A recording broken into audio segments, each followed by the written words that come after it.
So hello दोस्तों, how are you? Hope you all are doing well. Today when I am recording the video, India is in the semi-final. Sanju Samson made a fantastic knock. So congrats to me and you. Congrats to all. If you are new viewer on my live journal YouTube channel, then please visit my playlist, watch my exam and strategy related videos. So friends, today I am here to discuss weekly Olive Mark. Let's start the video. तो ये mock मैंने आज morning में दिया था 11 to 12 में। सो discussion video थोड़ा सा लेट हुआ है। सो इस मॉक में मेरे मार्क्स आए 141 आउट ऑफ 200 और परसेंटाइल 92.8। अब बात करें सब्जेक्ट वाइज डिस्कशन समरी की, तो रीजनिंग में मैंने अटेम्प्ट किए थे 24 आउट ऑफ 25, 22 करेक्ट हैं, 2 इनकरेक्ट हैं। मार्क बने 43 और टाइम लिया मैंने 17 अप्रॉक्स सेकेंड। इसके बाद जीएस की बात करें तो टोटल मैंने 25 क्वेश्चन अटेम्प्ट किए थे, 18 करेक्ट, 7 इनकरेक्ट और मार्क्स बने 32.50। टोटल समय 13.50 सेकेंड। तो इतना समय इसलिए लगा क्योंकि जीएस काफ़ी अच्छी थी। और इसके बाद बात करता हूँ मैथ्स की। क्वांट में मैंने 20 नहीं, माफ़ करिएगा, 19 क्वेश्चन अटेम्प्ट किए, जिसमें से 18 करेक्ट हैं, 1 इनकरेक्ट है। मार्क 35.50 बने और टोटल समय 18 मिनट लिया, तो ये तो ठीक था। अब बात करते हैं इंग्लिश की जहाँ पर ब्लंडर किया है मैंने इस मॉक में। टोटल अटेम्प्ट 25 और 30 मॉक बने हैं मेरे, और इसमें मेरे 7 इनकरेक्ट हैं, 18 करेक्ट हैं। तो ये रहा मॉक की समरी। और अब चलते हैं डिस्कशन पे, जहाँ पर मॉक के बारे में मैं आपके लिए हर बार की तरह कुछ अच्छे प्रश्नों का एनालिसिस करूँगा और कुछ सिली मिस्टेक्स के बारे में भी बताने वाला हूँ। तो लेट्स डू। तो स्टार्ट करते हैं रीजनिंग से स्टार्ट करते हैं, जहाँ पर मैंने क्या किया है देखते हैं मित्रों। So it's about reasoning. So ये रही रीजनिंग। इसमें मैंने एक प्रश्न गलत किया है। क्वेश्चन नंबर 8 आप देख रहे हैं स्क्रीन पे। ये प्रश्न एक्चुअली, इस प्रश्न में 4 जो डिफरेंट एड्रेस दिए रहते हैं, उनमें एक 2 सेम होते हैं, वो सिलेक्ट करने होते हैं। तो इसमें ऐसा हुआ कि हिंदी वर्जन का जो प्रश्न था, इसमें वो इंग्लिश की मिस्टेक थी, मीनिंग की मिस्टेक थी मित्रों। तो हिंदी वर्जन में ये पता नहीं चल पाया, इस वजह से ये गलत हुआ है, क्योंकि इसकी हिंदी और इंग्लिश वर्जन के प्रश्न में डिस्क्रिपेंसी है, ये कह सकते हैं। ये एक प्रश्न मैंने गलत किया है। एक पजल थी, कंट्रेरी का डिसिमिलर था, फैलेसी का मिस्टेक था। तो जो ऑप्शन दिए थे, merit, dishonour, mutual, distinct, genuine, factual और ऑफ स्प्रिंग और एंसेस्टर, इनमें से एक लगाना था। मैंने जेन्यून का फैक्चुअल लगा दिया है इन करेक्ट ऑर्डर। म्यूचुअल का डिस्टिंक्ट होना चाहिए, बिकॉज यहाँ पर जो दिया गया था वो साइनोनिम दिया गया था, मैंने एंटोनिम लगा दिया है, तो इसलिए ये प्रश्न गलत हुआ। ये एक दो ही प्रश्न गलत हुए थे। तो नाउ कम टू जीके। बात करते हैं जीएस की। यहाँ पर 18 सही है, 7 गलत हैं। देखते हैं कौन कौन से अच्छे कुछ प्रश्न थे। एक ये प्रश्न था, ऐतिहासिक कार्य सिलसिलत उत तवारीख 1851 ईस्वी जो भारत की सामाजिक और राजनीतिक जीवन की सबसे प्रारंभिक अरब खातों में से एक प्रदान करता है, किसने लिखा था? तो ऑप्शन थे अल मसूदी, सुलेमान, अल बरूनी और इब्न बतूता, जहाँ पर सही ऑप्शन है सुलेमान। मैंने अल मसूदी लगाया था, क्योंकि इस प्रश्न को मैंने पूर्व में देखा नहीं या पढ़ा नहीं है, इसलिए शायद मैंने गलत विकल्प का चयन किया है। ये प्रश्न अच्छा था, पढ़ने लायक है। एक बार पढ़ता हूँ और स्क्रीन पर भी आप देखिएगा। कैबिनेट मिशन के संदर्भ में कौन सा कथन गलत है? गलत पूछा है। पहला था, ब्रिटिश सरकार ने फरवरी 1946 में कैबिनेट मिशन की घोषणा की थी।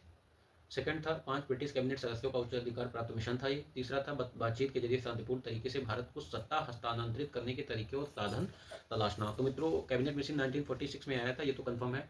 और इसमें जो सेकंड ऑप्शन है कि 5 सदस्य, तो नहीं, इसमें 3 सदस्य थे। पैट्रिक लॉरेंस थे और अल्फ्रेड करके एक थे, और एक और 3 लोग थे टोटल। एक ब्रिटिश सेक्रेटरी थे और एक नेवी के कोई ऑफिसर थे, तो ऐसे करके थे। और इसमें ये ऑप्शन जो है बी गलत था, बाकी 2 सही है। अच्छा प्रश्न था। एक गलत तो मैंने किए हैं, लेकिन मैं ठीक ठीक प्रश्न मैं आपको दिखा रहा हूँ, जो गलत भी किए हैं या सही किए हैं, जो ठीक है। एक ये प्रश्न था, टेनिस स्कोरिंग के बारे में कौन सा कथन सही है, स्टैटिक जीके से कह सकते हैं।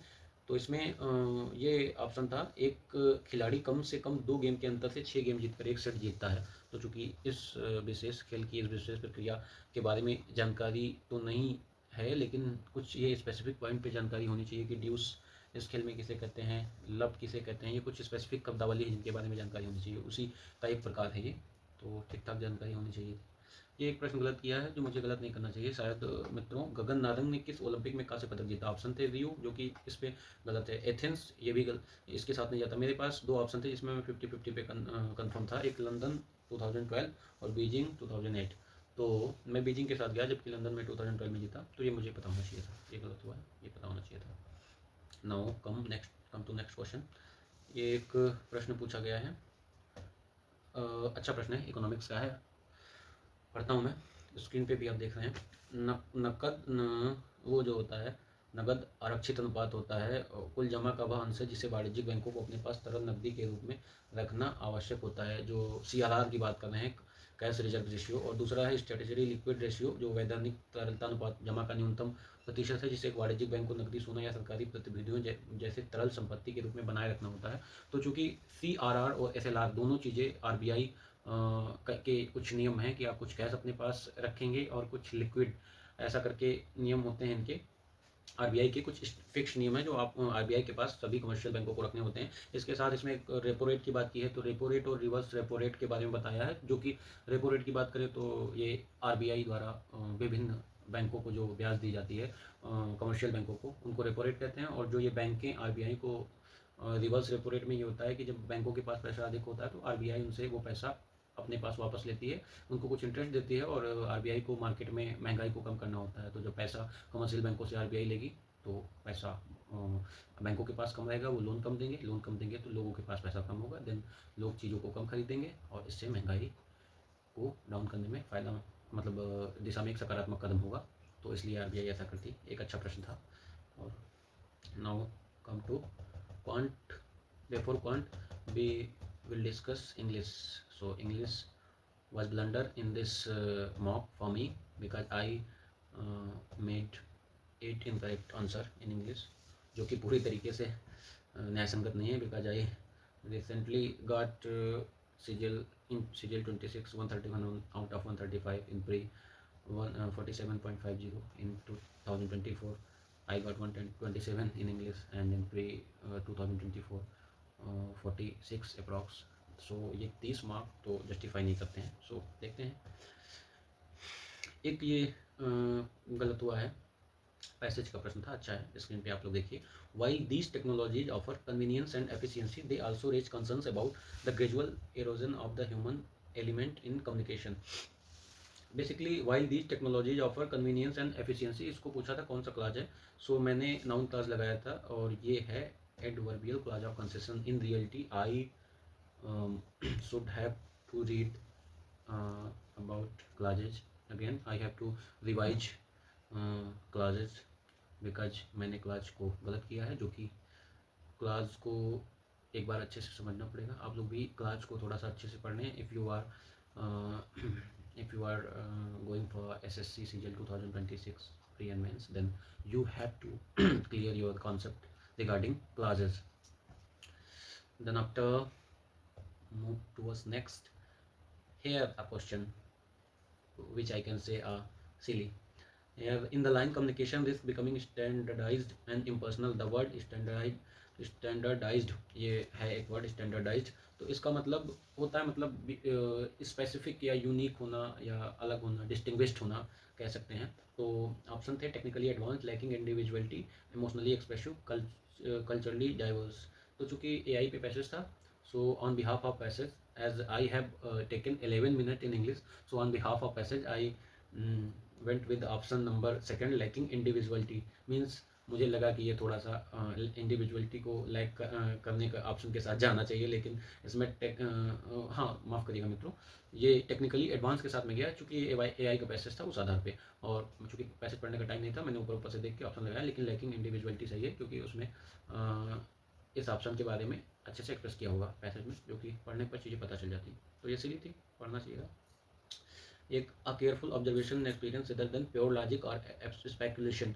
तो इसमें केयरफुल ऑब्जर्वेशन एंड एक्सपीरियंस के बारे में बात की गई है रेदर देन प्योर लॉजिक और स्पेकुलेशन। तो इसको, इस शब्दावली को एक शब्द में क्या कहेंगे, तो एम्पिरिकल कहेंगे। अच्छा है, वन वर्ड सब्स्टिट्यूशन कुछ आ जाते हैं। और एक ये प्रश्न है, हाँ, एक अच्छा प्रश्न ये है, स्क्रीन पे देखिए। The young minister was made the secretary of the cabinet because he was a dynamic person and a fantastic leader. तो dynamic person, he was a dynamic person and a fantastic leader में a dynamic person and fantastic leader होना चाहिए, because when we go with the option he was a dynamic person and a fantastic leader, it means there are two person. So यहाँ पर होना चाहिए ही was a dynamic person and fantastic leader. Next question, ये जो मैंने गलत किया है, एक्सेप्शन का यूज करना था सही। The rules applies to all with the exception of children होना चाहिए, मैंने लगाया the rule applies to all with exception of children. तो विद के साथ द का यूज होना चाहिए एक आर्टिकल का, जो कि मैंने गलत किया है। नेक्स्ट एक प्रश्न ये है, द डॉक्टर एडवाइज, ये मुझे लग रहा है ये गलत इन्होंने है, ये मेरा गलत नहीं है, तो चूँकि 6 ही गलत है, इतना मैं कॉन्फिडेंट हूँ। आप एक बार स्क्रीन पे देखिएगा और सुनिएगा। The doctor advise that the patient should take proper rest. Should take proper rest के नीचे underline that to recover from his illness quickly. तो इसको हमने लगाया था नो सब्स्टिट्यूशन, बिकॉज डॉक्टर वक्त जो एडवाइस देते हैं शुड के केस में लगा दिया था, जबकि इन्होंने लगाया है टेक प्रॉपर रेस्ट करके। तो टेक्स प्रॉपर रेस्ट, जो कि कभी नहीं होगा, क्योंकि द डॉक्टर एडवाइज आगे लिखा है, तो इनका ऑप्शन ये गलत है मेरे हिसाब से, जो कि सही होगा। Now come to the point, and video काफ़ी लंबी हो रही है, so I have to finish quickly. So इसमें तेज़ी से करते हैं। एक जो क्वेश्चन मेरा गलत हुआ है, वो ये अच्छा क्वेश्चन है, इसको मैं एक बार थोड़ा सा एक्सप्रेस कर देता हूँ। ए और बी 1 किलोमीटर के एक वृत्ताकार ट्रैक के ठीक विपरीत छोर पे खड़े हैं। दोनों एक ही दिशा में 24 मीटर पर सेकंड और 30 मीटर पर सेकंड की स्पीड से जो है रनिंग करना शुरू करते हैं। कितने सेकंड बाद वे मार्ग पर पहली बार मिलेंगे। जनरली इन क्वेश्चन हम देखते हैं कि जो प्रश्न आते हैं उसमें दोनों ए और बी एक साथ खड़े होते हैं, एक साथ रनिंग करना शुरू करते हैं, चाहे अपोजिट डायरेक्शन में हो चाहे सिमिलर डायरेक्शन में। Then we do total distance upon relative speed and we get time। तो यहाँ पर दोनों विपरीत खड़े हैं, तो जब एक ही डिस्टेंस में दौड़ना शुरू करते हैं तो 500 का बीच में गैप होगा, 1000 का नहीं, जो कि 28% लोगों ने इस प्रश्न को सही किया है, बाकी लोगों ने गलत किया है। एक अच्छा प्रश्न था, आप लोग एक बार देखिएगा। इसके साथ ही एक प्रश्न, ये जो अच्छे हैं और मुझे लगा, हाँ एक प्रश्न ये देखिएगा स्क्रीन पे, sine theta plus 1 sine theta equal to 313/156 और cos theta plus 1 cos theta की वैल्यू। थोड़ा सा लॉजिकल क्वेश्चन था, इसमें अगर आप थोड़ा सा देखेंगे तो 313 12 का स्क्वायर और 30 के स्क्वायर का जो है सम है, और 156 जो होता है वो 12 × 12/30 है। जनरली 12 13 5 12 13 का ये ट्रिपलेट है, तो इससे हल हो जाएगा, थोड़ा सा ध्यान देंगे तो। और कुछ लंबे क्वेश्चन थे, स्क्रीन पे आप लोग देख रहे हैं। एक प्रश्न ये था, आशीष ने 64,000 रुपये 12 सही 1/2% प्रतिवर्ष की दर से उधार लिया, जो अर्धवार्षिक रूप से 1 सही 1/2 वर्ष के लिए संयोजित किया गया, जिसने एक वर्ष के अंत में 48,250 रुपये का भुगतान किया। तो आशीष ने 1 सही 1/2 वर्ष के अंत में कितनी धनराशि का भुगतान किया। तो इसमें टोटल 64,000 रुपये है और आधा करना है, तो ये हो जाएगा 12.5 था, तो इसके बाद इसको 12.5 ये था और ये अर्धवार्षिक रूप से है, तो इसका भी आधा हो जाएगा। जो दर है ये 12.5 से और ज़्यादा आधी हो जाएगी, 6.6 के करीब हो जाएगी ये। और तब अगर हम 3 टर्म में निकालेंगे, एक टर्म का 48,250 दे दिया है, तो बाकी का जो बचा होगा 48,250 जो दिया होगा वो करीब 17/12 करके रेशियो में बनेगा। उसके बाद जो लास्ट टर्म का बचेगा वो 17/12 के साथ पूरा करेंगे, तो वो आंसर आ जाएगा 17/16 के साथ, माफ करिएगा मित्रों, 12 के साथ नहीं, रेशियो में जो टोटल अमाउंट है वो 17 और जो प्रिंसिपल अमाउंट है वो 16, इसी के रेशियो में और इसी के फैक्टर में ये बढ़ता है 1 पावर 2 पावर 3 पावर में। इस तरीके से मुझे लगता है आप लोग समझ गए होंगे। और बाकी तो ठीक थे। एक ये स्क्रीन पे आप प्रश्न देख रहे हैं, ये भी एक बार देखिएगा, अच्छा प्रश्न है। और देखिएगा, प्रॉफिट लॉस का अच्छा है। 58,000 का एक लैपटॉप को खरीदता है एक व्यक्ति 58,000 में, उस पर 20% की एक छूट है और एक रिवार्ड पॉइंट है, एक रिवार्ड पॉइंट पे 0.01 रुपये की छूट है, तो 46400 टोटल उसके रिवार्ड पॉइंट है। तो टोटल उसको डिस्काउंट मिल जाएगा 464 का, चूँकि 0.01 रुपये इक्वल टू 1 रिवार्ड पॉइंट, और 24 और 20 का जो सक्सेसिव डिस्काउंट होगा वो लगभग 39.8 होगा, और 60 0.2 ये बनेगा आपका डिस्काउंट। 58,000 का 16.2% है, उसमें से 464 को माइनस करेंगे तो 34,800 आएगा। क्योंकि मैंने अभी इसे सॉल्व किया इसलिए मैं आपको मूल्यवानी बता पा रहा हूँ, बाकी ऐसी कोई बात नहीं, सॉल्व भी करना पड़ेगा इसे। तो ये कुछ अच्छे क्वेश्चन थे मैथ में। So this is all about mark today I have given. So comment your score in comment section, do like share and subscribe. साथ ही keep branding yourself, make your future bright, achieve your goals. We will meet again with a new mock analysis of UPSI. तब तक के लिए जय हिंद, धन्यवाद।